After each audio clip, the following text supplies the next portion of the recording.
Hello again and welcome back to our course on Excel 2019 Advanced. In this section we're going to be looking at functions in general, and I want to look first at tools that help you find the functional functions that you need. Now let's take a particular example, and I know that I need a standard deviation function, and that's a statistical function. If you look at the Formulas tab, you'll see the function library group and some of the most commonly used categories of function. So you have financial, logical, text, date and time, so on and so forth. Note also there is a category called recently used, and if you use a fairly restricted set of functions, that's actually quite a good feature because it makes it more likely that the function you want has been used recently, and you can see there the top 3 functions that I've last used. If you look at the other end of the group, there's a More Functions drop down. More Functions gives you access to other categories, and one of them is Statistical.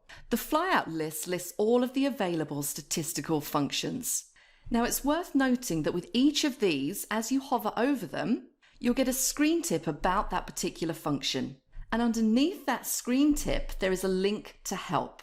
So what you might do, knowing that you need a statistical function, is scroll through the list and try and find the function that you need. Now, if you didn't find it, it might be because you didn't know the name. Now, there is another option, and that is to click on the Insert Function button.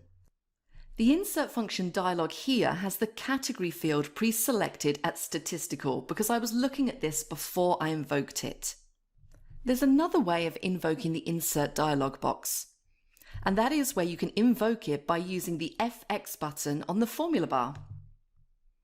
So once I've invoked the Insert Function dialog box, I have access to the same list of functions, the statistical functions that we were looking at previously. There are a couple of important differences using this dialog. Notice that as I click on each of these functions, I will see an equivalent of the screen tip information underneath. I also have a link through to help on this function. This will open an external window and give me the information that I need about this specific function. Another big advantage of the Insert Function dialog box is that if you don't know the name of the function that you want, you can use the search facility. Now I know I need standard deviation, so I'm going to type into the search box standard deviation and click go. And this brings me up a list of functions that in some way involve standard deviation. The first one is stdev. That's the old standard deviation function, and as you can see there from the text underneath, the list this function is available for is compatible with Excel 2007 and earlier. Then we have the current standard deviation options. This one is for calculating standard deviation on a sample, and we have various other functions for calculating standard deviation. So what I'm going to do here is calculate the standard deviation of numbers in cells A1 to A7. And I'm going to put the result in D4. So let's invoke the Insert Function dialog box. And I'm going to search for standard deviation again. And I know that the one I want to use is this one just here.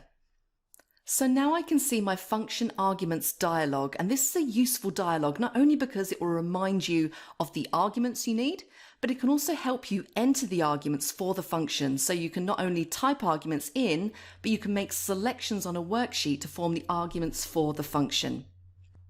The cursor is flashing in the first argument field, and I could type in there the first number from the list, so in this case the number that we have in cell A1.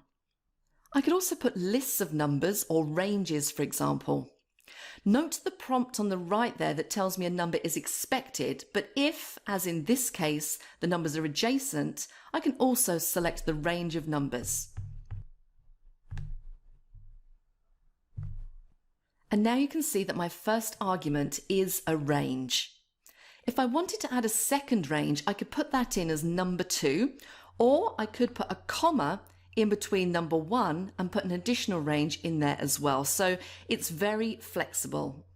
Now the functions argument dialog gives me a preview of the formula result, and I can just click on OK. And there is my standard deviation. Now there is another feature that can be very useful, and that's a feature called Formula AutoComplete. Now, in order for this to work, you need to make sure your options are set correctly.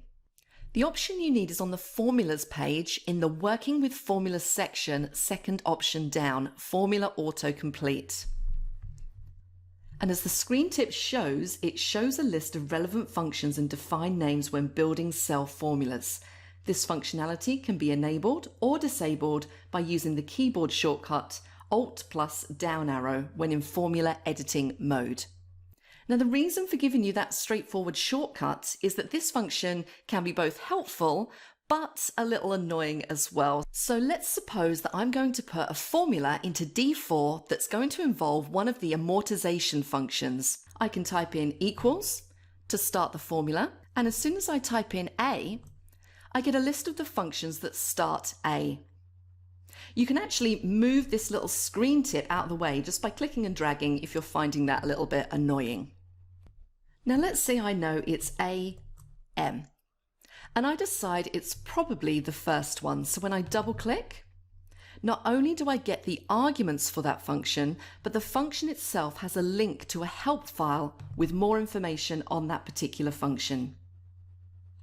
This will give me a full explanation of the function and usually some examples, so that can be really helpful if you're trying to work out if this is actually the correct function.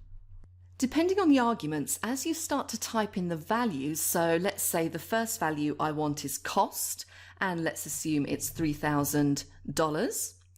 Not only does the next argument in the list get highlighted, but if it's possible, what the Formula AutoComplete will do will offer me options or recognize what I'm typing in that particular argument.